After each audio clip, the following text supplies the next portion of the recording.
ના આવડવાને કારણે પેપર બધું જ ભૂલાઈ જાય છે, તેનું કારણ શું? મેં સેમ કીધું ને કે આપણે અત્યંત ડરી જઈએ છીએ. ડરીને તો શું જ કરવાનું. તમે એક પ્રશ્ન ના આવડવાને લીધે બાકીના પ્રશ્નો ભૂલી જાઓ છો. એનું કારણ કે તમે એક પ્રશ્નને બધું જ ગણી લો છો. એક પ્રશ્ન બધું નથી. એક માણસ એની નોકરી ના મળે કે 18 વર્ષનો એના બાપા જતા રહ્યા છોડીને, માએ મોટા કર્યા. 14-15 વર્ષની ઉંમરે એ માણસ એની પર ઇલ્ઝામ આવ્યો, 1 વર્ષ જેલમાં જઈ આવ્યો. 20 વર્ષની ઉંમરે પરણ્યો, 22 વર્ષની ઉંમરે એની પ્રેમિકા એની પત્ની એને છોડી ભાગી ગઈ. કશું આવડે નહીં. પછી એક રેસ્ટોરન્ટમાં જોડાયો. રેસ્ટોરન્ટ બચત આપીને $85 દેખાય. $85 એને 600, 700, 800 રૂપિયા જ મળે. એને રિટાયર થયો ત્યારે એને તો મેં તો આખી જિંદગી આમને પૂજાઈ દીધી. આખી જિંદગી જતી રહી. આટલો સમય ગયો, આખી જિંદગી મારી પૂરી થઈ. ત્યારે એનું મન એને કહે છે કે નહીં, જિંદગી નથી પૂરી થઈ. You can start afresh. તો ફરીવાર અત્યારે પહેલાથી શરૂ કરી શકે. અને એ માણસે, પરદેશની વાત છે, ચિકન વેચવાનું શરૂ કર્યું. 65મા વર્ષે એને નાનું રેસ્ટોરન્ટ કર્યું. ધીરે વધારતો ગયો. અને આજે તમે KFC નામ સાંભળ્યું છે, કેન્ટકી ફ્રાઈડ ચિકન. અબજો રૂપિયાનો માલિક થઈને 98મા વર્ષે ગુજરી ગયો. એક સવાલ આવ્યો છે તો જિંદગી નથી વહી જતી હોતી. તમે શું કામ એટલા ગભરાઈ જાવ છો? આપણે આપણા મનને આવું ટ્રેન જ નથી કરતા. જે સવાલ નથી આવતો સાઈડમાં મૂકી દો, બાકી બધા પર વિચારો. નો આવે, કરી શકે કે બધાને બધી સમય યાદ આવી જાય એવું નથી હોતું. ના આવે તો છોડતા જાઓ. પણ જે આવે છે એ બધું કોન્સન્ટ્રેટ કરો. તમે ઘણું લખી શકશો. તમે ઘણું બધું જે ગુમાવી દેવાનો સાવ ગભરાટમાં, એને બદલે તમે 80 થી 90% કરી શકશો. એટલે તમારા મનને નાખતા શીખવો. અને જ્યારે ગભરાટ થાય ત્યારે એ પ્રશ્ન છોડીને બાકી બધા પ્રશ્નો પર કોન્સન્ટ્રેટ કરો. આપણે નથી જે મળ્યું એની પર કોન્સન્ટ્રેટ એટલું બધું કરતા હોય છે, નથી આવડતું એની પર એટલું બધું કોન્સન્ટ્રેટ કરતા હોય છે કે આવડતું એ ભૂલી જાય છે. નહીં, તમે તમારા મનને જુદી રીતે કેવો. બધા બાળકો બેઠા છે અને પરીક્ષા લક્ષી તો ખૂબ યાદ રાખવા જેવું છે કે હકીકતે આપણી પરીક્ષાઓ બોગસ છે.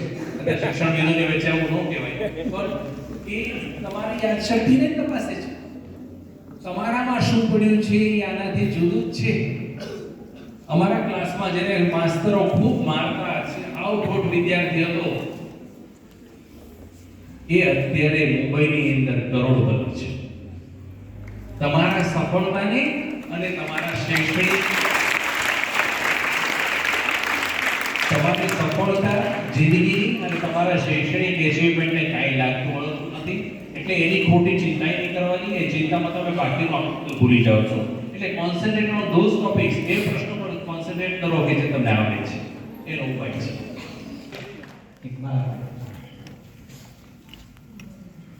સર, આપણે આત્મવિશ્વાસ વધારવો હોય તો આપણે શું કરવું જોઈએ?